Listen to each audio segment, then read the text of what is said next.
दोस्तों नमस्कार। आज हम आपके सामने वेटरनरी मेडिसिन का एक नए और टॉपिक लेकर के आपके सामने प्रस्तुत हुए। चलो शुरू करते हैं। यूआईटी, अपर रेस्पिरेटरी ट्रैक्ट, मतलब अपर रेस्पिरेटरी ट्रैक्ट में इन्फ्लामेशन हो जाती है। इसमें लार्ंजाइटिस, लार्नेक्स में इन्फ्लामेशन, ब्रोंचाइटिस, ब्रोंची में इन्फ्लामेशन और ट्रैकिया में ट्रैकाइटिस।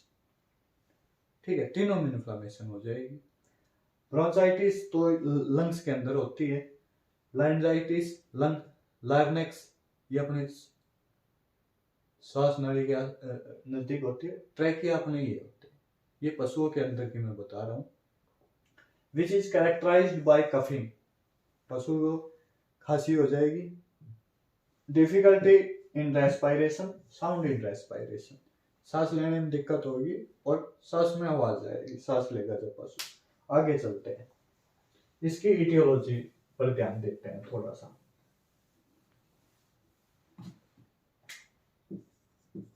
इटियोलॉजी क्या है इसकी? इटियोलॉजी में बताता हूं। इटियोलॉजी पहला इटियोलॉजी में कारण,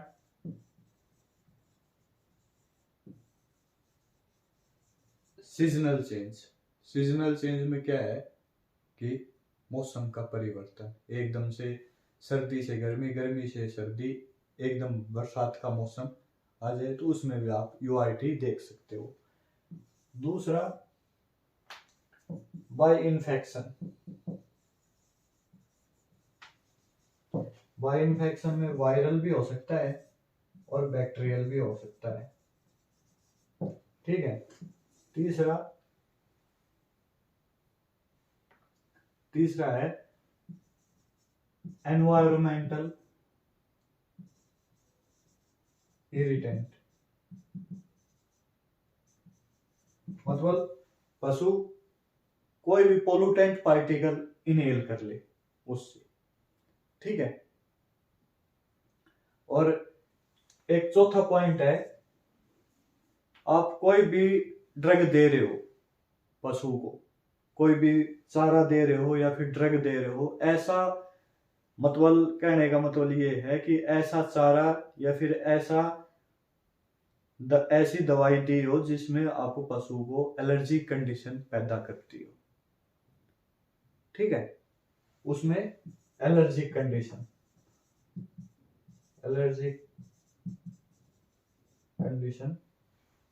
पैदा हो जाती है। ठीक है। इटियोलॉजी में क्या है? सीजनल चेंज है, दैट सिंपल। सीजनल चेंज में भाई मौसम का परिवर्तन होना, बाय इन्फेक्शन वायरल हो सकता है या बैक्टीरियल हो सकता है। तीसरा इन्वायरमेंटल इरिटेंट, कोई भी पोल्यूटेंट पार्टिकल पशु इनहेल कर ले। ठीक है। चौथा एलर्जी कंडीशन, भाई कोई चारे में ऐसी दिक्कत है या फिर कोई दवाई लेते वक्त पशु को एलर्जी कंडीशन क्रिएट हो गई। इटियोलॉजी यूआईटी की इटियोलॉजी वेरी सिंपल। ठीक है। चलो आगे चलते हैं, इसके सिम्टम्स की ओर चलते हैं। बहुत आसान डिजीज है।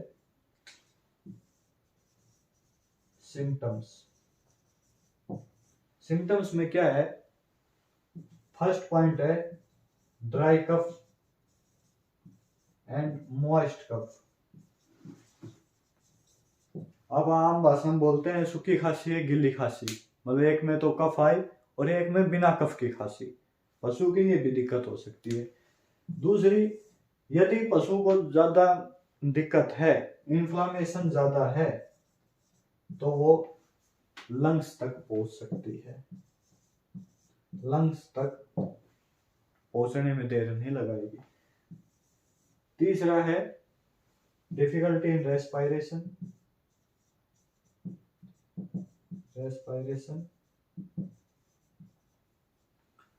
चौथा है स्नोरिंग साउंड। और फिफ्थ है, स्नोरिंग साउंड हो गया, और फिफ्थ है difficulty in respiration, snoring sound और नेजल डिस्चार्ज। सिम्टम्स क्या है? यूआईटी के सिम्टम्स क्या है? अपर रेस्पिरेटरी ट्रैक्ट इन्फ्लेमेशन के सिम्टम्स क्या है? Dry cough and moist cough. Dry cough and moist cough, सूखी खांसी है कफ वाली खांसी, ठीक है जी।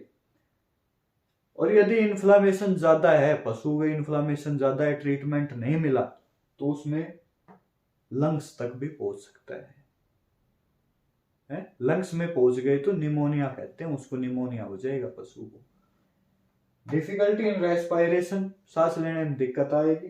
स्नोरिंग साउंड, सांस लेते वक्त स्नोरिंग साउंड होगी। और नेजल डिस्चार्ज, नाक में से नाक बह जाएंगे, ठीक है। आगे डायग्नोस की ओर चलते हैं। Symptoms very simple, aetiology simple है, बिल्कुल बिल्कुल वेरी इजी डिजीज है ये। तीसरी डिजीज चल रही है चैनल के ऊपर, डायग्नोस बाय हिस्ट्री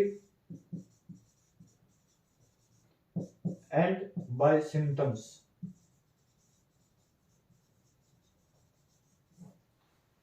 डायग्नोस सिर्फ 2 लाइन लिखनी है, by history by symptoms.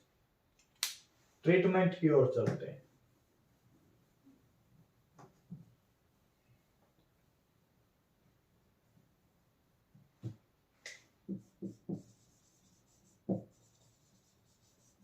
Treatment, first treatment क्या है? यदि मैंने एटियोलॉजी में बताया कि यदि पशु को चारे में ऐसी कोई दिक्कत है या फिर दवाई लिखते वक्त पशु को एलर्जी कंडीशन क्रिएट हो गई, तो उसमें हम इंजेक्शन यूज करेंगे। इफ एलर्जिक कंडीशन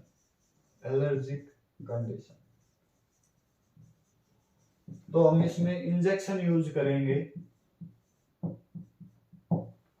एविल और सीपीएम। 10 ml IM लगेगा, ठीक है। दूसरा बाय बैक्टीरियल में क्या है, इसमें ब्रॉड स्पेक्ट्रम एंटीबायोटिक यूज होगी। Broad spectrum antibiotic,